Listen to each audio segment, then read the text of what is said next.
Hello student, आल study point में आपका हार्दिक स्वागत। आज आप देख रहे होंगे, आज का टॉपिक है कोण, एंगल। पहले देखते हैं कोण किसे कहते हैं। कोण तो आपको पता होगा कि किसे कहते हैं।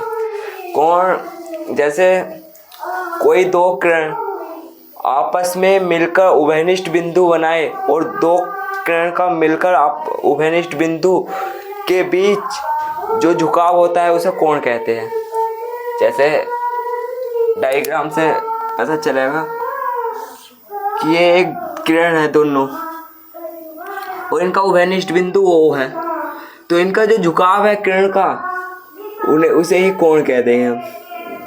यही कोण है। इसकी माप डिग्री होती है, डिग्री के उसमें मापते हैं इसे। तो देखते हैं सभी प्रकार के कोण देखते हैं आज हम। जैसे कोण 6-7 प्रकार के होते हैं।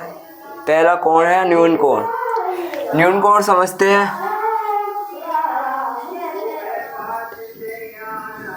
न्यून कोण वह कोण है जो 0 डिग्री से 90 डिग्री के बीच का कोण न्यून कोण कहलाता है। आप इसकी परिभाषा लिख लेना, यह हम लिखवाते हैं कि 0 डिग्री से 0 डिग्री तथा 90 डिग्री के बीच का कोण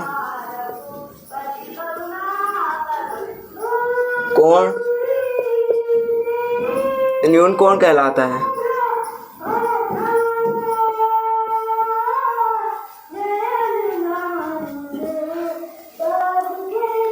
आपको सभी कोणों की परिभाषा इसी प्रकार लिख लेंगे हम, बस एक ही कोण की परिभाषा बता दी। और अगला कोण है, अगला एंगल है समकोण।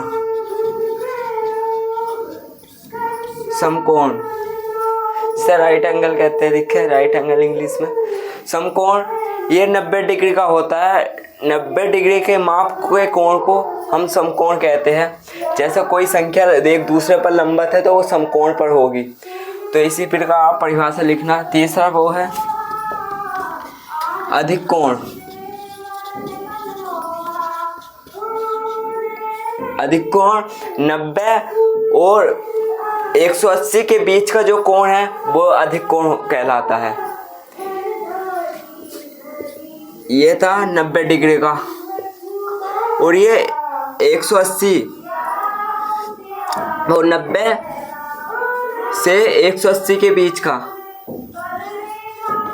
180 के डिग्री के बीच का अधिक कोण कहलाता है। और अब आते हैं सरल कोण।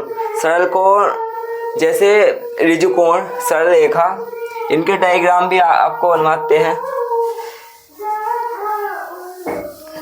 न्यून कोण का डायग्राम है इस प्रकार का, मतलब 90 डिग्री लंबवत ना हो। जैसे एक यो रेखा है और इस पे ऐसे हो 45, कोई सा भी डिग्री का हो जाए, 45 डिग्री का। और समकोण इस प्रकार का बनता है 90 डिग्री का। और अधिक कोण बनता है इस प्रकार का कोण बनता है, जैसे 120 डिग्री का है। और सरल कोण बनता है सरल अथवा ऋजु कोण।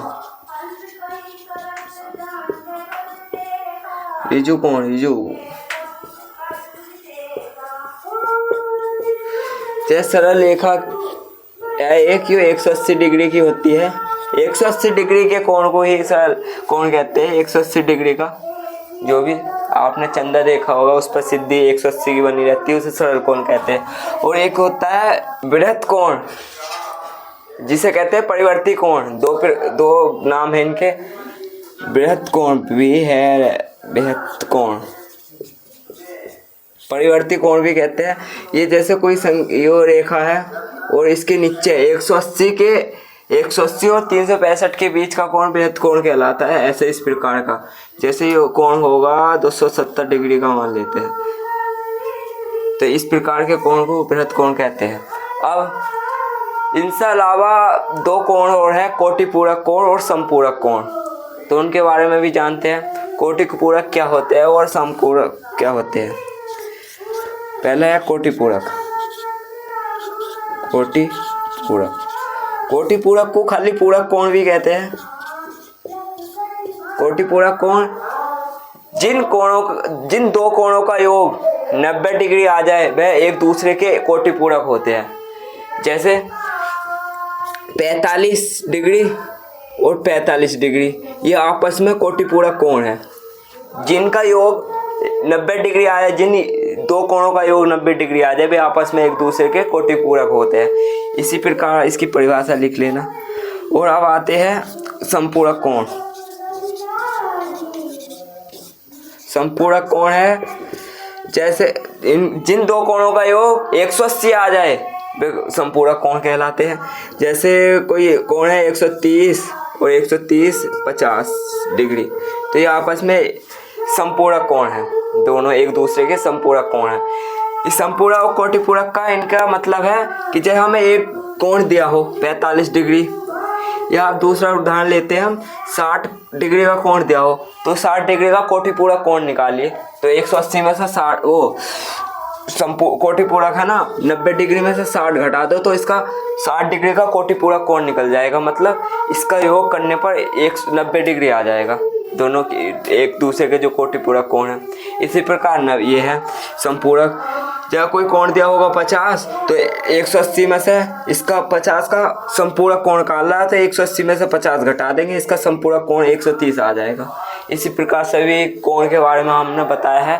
आपको वीडियो अच्छी लगी होगी और आज का टॉपिक यही समाप्त करते हैं। बेस्ट ऑफ लक, धन्यवाद।